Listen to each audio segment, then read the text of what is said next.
Unit 2, Lesson 9, we can solve inequalities by multiplying or dividing. We can solve one-step equations using multiplication or division.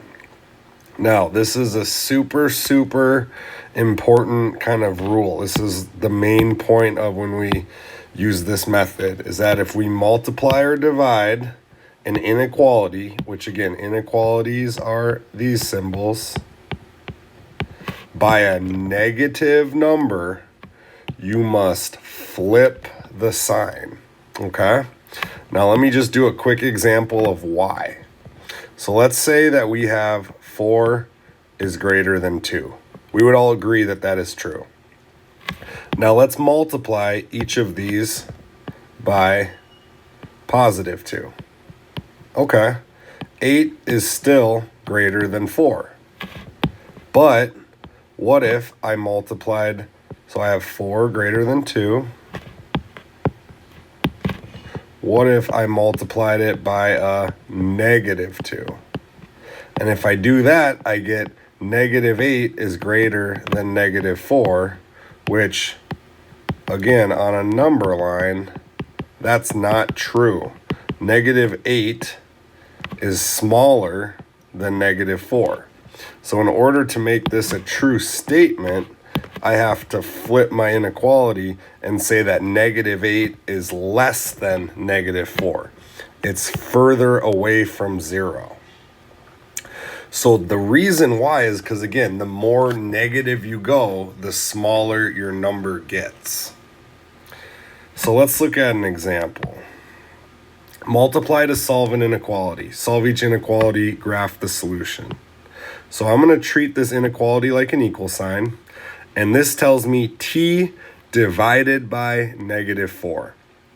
So I need to think, what is the opposite, or how do I undo dividing by negative 4? And so that's going to be multiplying. And I need to multiply by negative 4.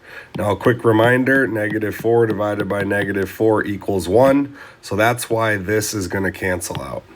But anything I do on the left side, I also have to do on the right side. So I'm going to multiply by a negative 4. 7, 14, 21, 28. A positive times a negative is always a negative. And now, because again, I brought this negative from one side to the other, I have to flip my inequality sign. So my answer is going to be t is less than or equal to negative 28.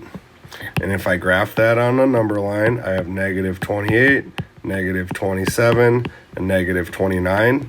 I'm going to use a closed circle because it has or equal to on it. And then because t is less, I have to have my arrow pointing towards the smaller number, which is negative 29.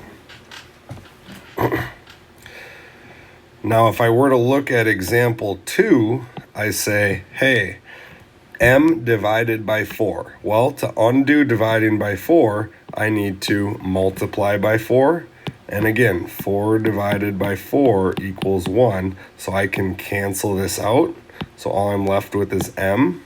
But anything I do on the left, I have to also do on the right. So I'm going to get 2 times 4 is 8. Positive times a positive is a positive. And because I did not do anything with negatives, I did not bring the negative number over, I'm going to keep my answer the same. So if I were to graph this on a number line, I would say I have 8, I have 9, I have 7. I'm going to use an open circle because it's not or equal to, and I'm going to open towards the smaller number because m is less than 8. So hopefully we can see the difference of, in example A, I brought that negative over, so I had to flip my inequality sign, versus example B, I had a positive, so I kept my sign exactly the same. Divide to solve inequalities. So again, the rules are kind of similar for multiplication and division in this case. Again, I separate my left and my right side, and I say this says 4 times x, 4 multiplied by x. So to undo that, I need to divide by 4 on the left and divide by 4 on the right. Now 4 divided by 4 cancels out, so I'm just left with x. I didn't do anything with a negative, and 40 divided by 4 is 10.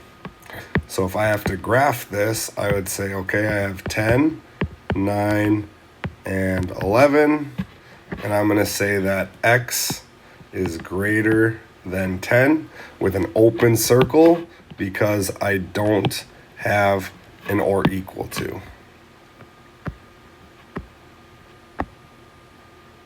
In this case, my variable is on the right side. That doesn't necessarily matter. We make our left side and our right side. And again, this problem is saying -9 multiplied by t. The inverse of multiplication is division. So I'm going to undo this by dividing by -9. I'm going to divide by -9 on both sides. This cancels out. It leaves me with t.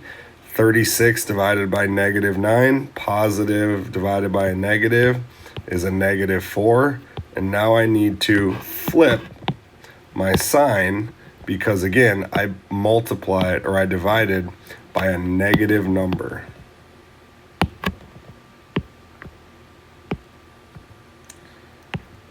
So let's say we have -4, -5, and -3. I'm going to do an open circle at -4, and t is great. T is bigger. Again, it's got teeth, right? It's opening towards the bigger number, so I need to point towards -3, 0, +2. All those numbers are going to be larger than -4.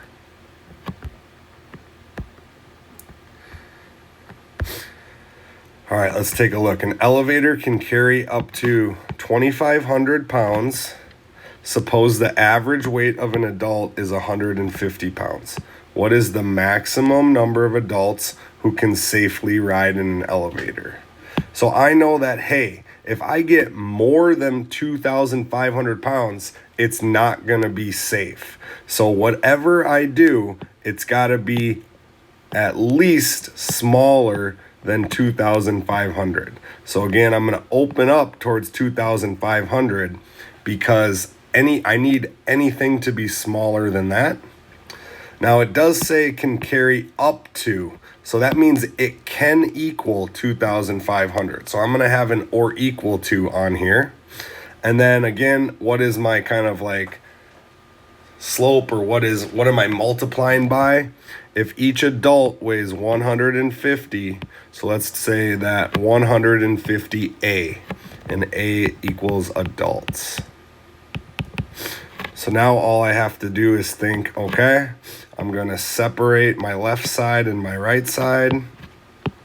I'm going to divide by 150 on both sides because that's the inverse operation. And I think, did I do anything with a negative in this case? No, I did not. So I'm going to get 16.66667, or 16 2/3 is greater than or equal to A. Now let's think about it. Can we have 2/3 of a human?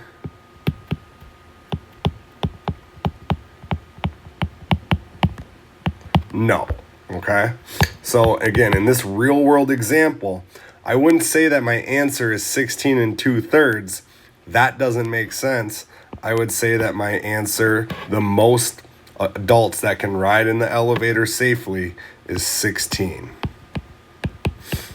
If I had 17, I would have too many. It would be more than 2,500 pounds, and it would not be safe.